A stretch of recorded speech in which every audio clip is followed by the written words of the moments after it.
Hi friends, welcome back. भैया ये news आप लोगों को पता चल चुकी है क्या कि बीजेपी में आते ही दहाड़े मनीष कश्यप मोदी का नाम लेकर तेजस्वी को दी चेतावनी। मतलब मनीष कश्यप ये बीजेपी ज्वाइन कर ली है। चलिए चलो देखते हैं, वीडियो शुरू सुधार करते हैं। होगा इनके स्टेट का। क्योंकि काफी गड़बड़ चल रही थी।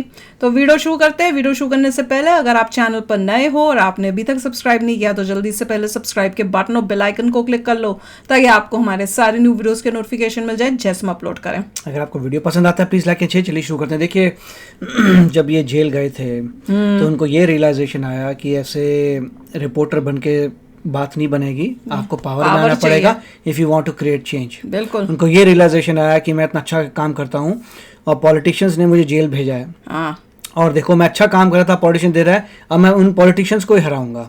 इसीलिए उनका ठीक था कि वापस आके बीजेपी बनेंगे, अच्छा कार्य करेंगे, बिहार को आगे लेके जाएंगे। चलो देखें।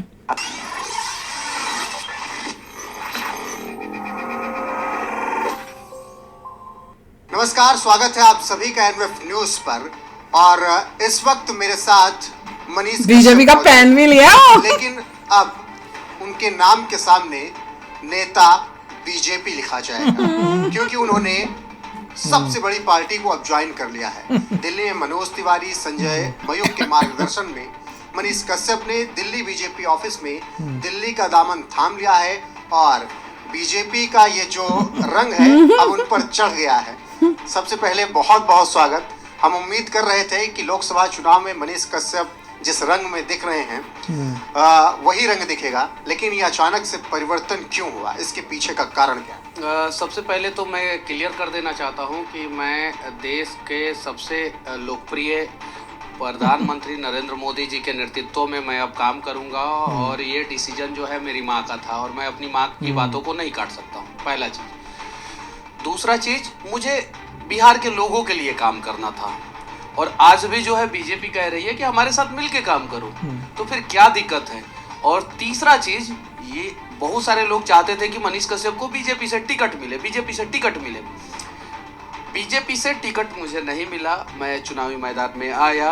अब जो है मुझे वो सारी चीज़ें मिलेगी जिसके तहत जो है मैं गरीबों के लिए आसानी से काम कर सकता हूँ, मैं आवाज़ उठा सकता हूँ, लोगों की मदद कर सकता हूँ। जैसे मैं 2 दिन पहले चुनाव प्रचार में गया था, एक बूढ़ी माँ जो है वो मतलब कि मेरे सामने आई जिनके पास घर और कुछ नहीं था। मैंने बोला घर बनवाऊंगा, तो मैं यहाँ से जैसे जाऊंगा, आचार संहिता जैसे खत्म होगा, जिस दिन आचार संहिता खत्म होगा उस दिन उनके घर में काम लग जाएगा, मनीष कश्यप लगवा देगा काम। मैं पहले जो काम करता था वो काम करता रहूँगा, ठीक है।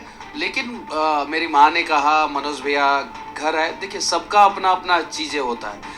तो मनोज भैया मेरा बहुत मदद किए थे। हालांकि ये बात सही है कि उसके अलावा भी बहुत सारे लोगों ने आवाज उठाया था, सबको तहे दिल से धन्यवाद। और जितने भी शुभचिंतक हैं, जब जेल वो सभी लोग कह रहे हैं कि ठीक है मनीष जी, हम लोग चाहते भी थे कि बीजेपी में आप शामिल हो जाए, बीजेपी आपको काम करने के लिए छूट दे। अब जो है मुझे वो सारा मौका मिल गया है, तो मैं अब अच्छे ढंग से और काम कर पाऊंगा। लेकिन एक सबसे बड़ा सवाल है, मैं लगातार बिहार में जब पहुंचा, पश्चिमी चंपारण में पहुंचा जहां से आप चुनाव लड़ने वाले थे, सबसे पहले तो एक बार जनता को बता दिया चुनाव लड़ेंगे या नहीं लड़ेंगे। और दूसरी बात, उस जनता के लिए जिस पर मनीष कश्यप को बहुत भरोसा था, जनता का जो भरोसा था, वो भरोसा आप बरकरार रखेंगे उस जनता के लिए उसी तरीके से? देखिए, मैं उसी तरीके से काम करूंगा और मैं जो सहायता केंद्र खोलने वाला था अलग अलग जगहों पे, वो सहायता केंद्र जो है आचार संहिता खत्म होगा वो खुल जाएगा, ठीक है। मैं जैसे रोजगार के लिए काम करता था, मैं आसानी से जो है रोजगार के लिए काम करूंगा। और मैं वादा करता हूँ मैं कि मैंने अपने घोषणा पत्र में जो 1 लाख युवाओं को रोजगार की मैंने बात की थी, मैं बार बार बोल रहा था ऐसे ऐसे ऐसे, इनका भी कोई घोषणा पत्र होता है, करूंगा। मुझे बोलो क्या मैं करूंगा। आप समझने का प्रयास कीजिए, अगर आप मुझे समझ सकते हैं तो समझिए। और मैंने जो भी निर्णय लिया है, मैं अपनी माँ के कहने पे निर्णय लिया है, क्योंकि जब मैं जेल के अंदर था तो मुझे पता था कि किन लोगों ने मुझे जेल के अंदर डलवाया है और सबको पता था।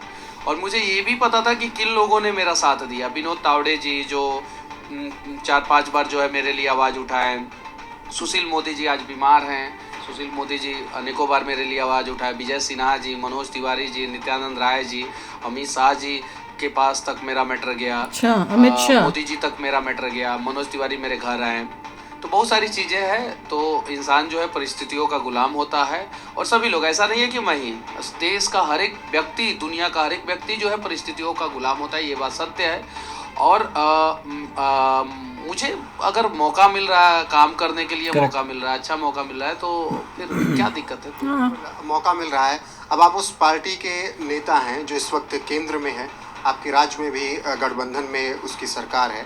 ऐसे में उन विरोधियों को जिन्होंने आपको जेल भिजवाया, यहाँ से तमिलनाडु भिजवाया, उनकी सांसें बढ़ गई होंगी क्या? बहुत जल्द मनीष कश्यप जो है तेजस्वी जी के सामने रहेगा, वहाँ पे जहाँ पे तेजस्वी जी बैठ के जो है और बिहार के मजदूरों के खिलाफ जो है बोल रहे थे कि तमिलनाडु में कुछ हुआ ही नहीं है, तमिलनाडु में कुछ हुआ ही नहीं है। बहुत जल्द जो है वहाँ से मनीष कश्यप जो है उनको जवाब देगा। विधानसभा पहुँच रहे हैं?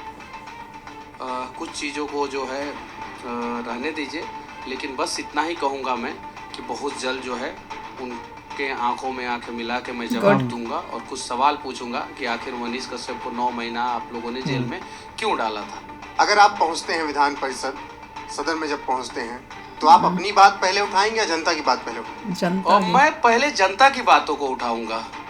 मैं वो उन लोगों को भी एक्सपोज करूंगा जो लोग जो है बिहार को सिर्फ और सिर्फ लूटना जानते हैं। और जनता के लिए तो मैं हमेशा लड़ता था, लड़ता हूँ और लड़ता रहूँगा। और आगे भी बिहार के मजदूरों को कहीं भी समस्या होगा वहाँ पे मनीष कश्यप खड़ा रहेगा। ये चीज़ें हैं। अब मुझे काम करना आसान हो गया। काम करना आसान हो गया ना। पहले तो ज्वाइनिंग कर रहे थे, जब आप ताकत उनके पास थी सारी, तो काफी भावुक नजर आए। देखिए, ये बात सच्चाई है कि दुनिया का सबसे बड़ा पार्टी, दुनिया का सबसे लोकप्रिय पार्टी, दुनिया का सबसे लोकप्रिय नेता नरेंद्र मोदी जी, पार्टी बीजेपी, और वहाँ पे एक बिहार का गांव का लड़का मनीष कश्यप, जिसका खपड़े का घर है, साधारण परिवार से है, और उसको बुला के उतना इज्जत मिल रहा है, उसको जो है उतना छूट मिल रहा है, उसको बोला जा रहा है जाइए आप काम कीजिए, ताकत दे दी है और क्या पावर मिल गई। अपने आप में कोई भी भावुक हो सकता है। क्या कुछ बातचीत हुई ज्वाइनिंग के बाद? अगर कुछ बताने लायक हो, आप राष्ट्रीय अध्यक्ष में मिलने गए? अध्यक्ष जी ने कहा कि बहुत अच्छा, आपको हम लोग उचित सम्मान देंगे, उचित जगह देंगे, उचित तरीके से आप काम कीजिए। और बस बातचीत हुई, कुछ देर बातचीत हुई और उसके बाद से जो है मैं आपके पास आया। यही है कि बीजेपी जो है ना वो उनको पावर में लाने की कोशिश कर रहा है जिनके साथ अन्याय हुआ है। वहाँ कितने सारे, एक लेडी भी थी ना, हमने सुना था न्यूज में, उनको भी खड़ा किया वहां से कि तुम लड़ो और तुम यहाँ पे सुधार करो। अब इनको खड़ा किया कि तुम लड़ो, तुम्हारे साथ भी अन्याय हुआ, बिहार के साथ अन्याय हो रहा है, अब तुम लड़ो, अब तुम अपनी जगह, अपनी स्टेट को बेटर करो। कंगना रनौत के साथ हुआ था, वो भी कंगना के साथ भी उन्होंने देखा जो लोग सही रास्ते पे जा रहे थे, मगर गवर्नमेंट ने अनफेयरली, मतलब जो ऑपोजिशन ने अनफेयरली उन लोगों को दबाने की कोशिश की है। क्यों? क्योंकि उनको डर था।